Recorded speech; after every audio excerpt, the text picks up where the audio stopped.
President Obama seems to be trying to undermine President-elect Trump even before he's in office. Pollster Frank Luntz summed it up to me this way. Obama seems to be doing I've been trying to figure out the right language so I don't get fined by the FCC, a FU tour. I guess that's the best way to put it. Okay. I guess that is the choice word for Frank. Anyway, here with me right now, incoming White House Press Secretary Sean Spicer. Sean, good to see you. Congratulations, first of all. I haven't personally congratulated you since we heard news of the job, but that's great. You happy?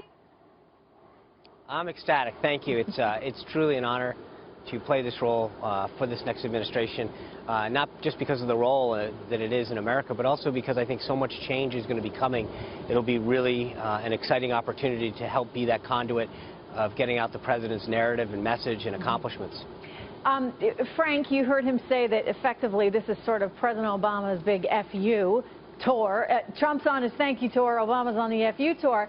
What do you think right now? I mean, is he crossing a line here where it's just getting a little bit inappropriate? No, look, I mean, we are a country that has one president at a time. There's 22 days for President Obama to continue the term that he was duly elected to serve.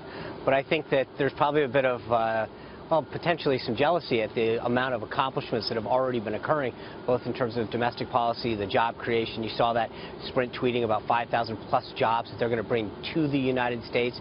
SoftBank, you saw the deal he did with Carrier.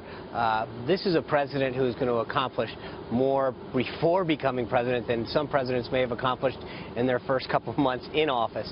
It's going to be a very exciting time, and as I noted and you talked about in that package, we're going to see a lot more of this. There's a lot of excitement about a Trump administration and the change that's coming. You mentioned jealousy. It's got to be a little bit unnerving for him because, you know, he is still president, and I don't think we have quite seen a president-elect go to work in the way that Donald Trump has over recent weeks. I mean, really, you know, coming out with information regarding jobs, some plans for the economy. Of course, he's had to put his whole cabinet in place, but it's been very much in the public eye, and that people have really been watching this very closely, and he doesn't seem to have sort of backed off. I mean, even with the victory lap, the tours, etc.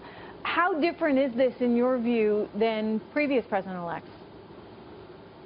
Well, I think there's three big buckets that you can put us in. One is the speed and caliber of his cabinet. You look at the number of individuals who have already been named to key positions. It's probably the quickest in modern history. But then you look at the caliber of them, and it's unbelievable. You look at a gentleman like Rex Tillerson, who is one of the world's leading businessmen that wants to step down and, like Donald Trump, help move this country forward and serve this nation.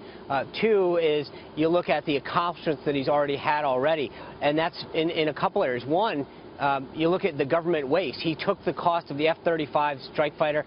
They're pledging to keep that down at least $1 billion. Air Force One, he's gotten the tab well under $4 billion now. And then the job creation. And so the amount of action and success that he's had prior to taking office is pretty astronomical. It also makes people feel like, you know, they really have hired a CEO for the job.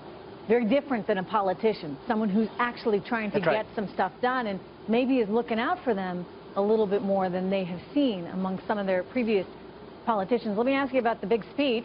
It looks like plans are underway here. He's working on the speech. He's got some help from his team. Can you give us some insight into what we can anticipate? Well, I think, as has been noted, he's sitting down today with his team to go over the next draft. With Stephen Miller, Stephen Banner, Reince Priebus, Kellyanne Conway, talking about those big themes, the things that he wants to accomplish, but the historical nature of his presidency as well, some of the people that he's drawing inspiration from, and some of the things that he wants included. So I think as we move forward over the next few days, we're going to see a lot more of the contours of that speech come together. Mm-hmm.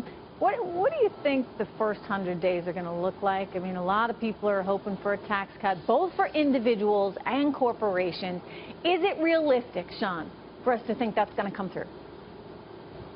Oh, I think it's realistic, absolutely. I'm not sure how long it's going to take, but I can tell you that on day one alone, there's going to be an unquestionable demarcation for this administration. Change is coming to Washington, D.C., and I think it's not just going to be the first 100 days. It's going to be the first, hour, the first day, the first week, the first month, the first 100 days, the first year, the first term. It's not going to stop. I think when you're around Donald Trump, it's infectious. He wants to continue to succeed and make this country better, create jobs, create higher wages for American workers, reform the healthcare system, give veterans the care that they deserve.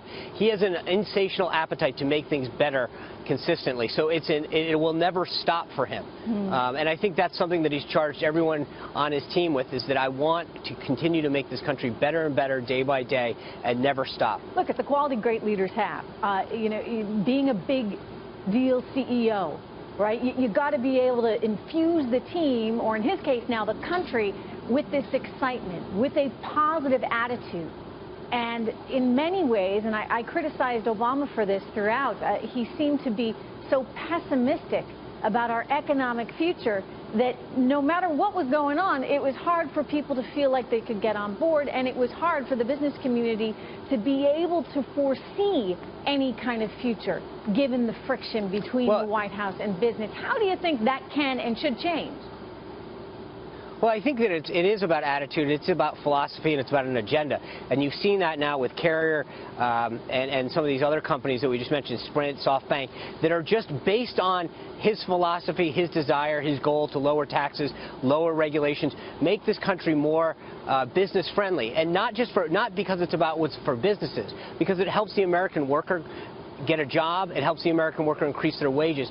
He understands that that's what's important. For too long, the American worker has been left behind, and under a Trump administration, they're first and foremost so that we build strong families, strong businesses, strong individuals, and I think you're seeing more and more companies that want to come back, bring their jobs back to the United States, or create more, because they understand that there's going to be a friendly business climate that's going to support their ability to grow their business and grow jobs.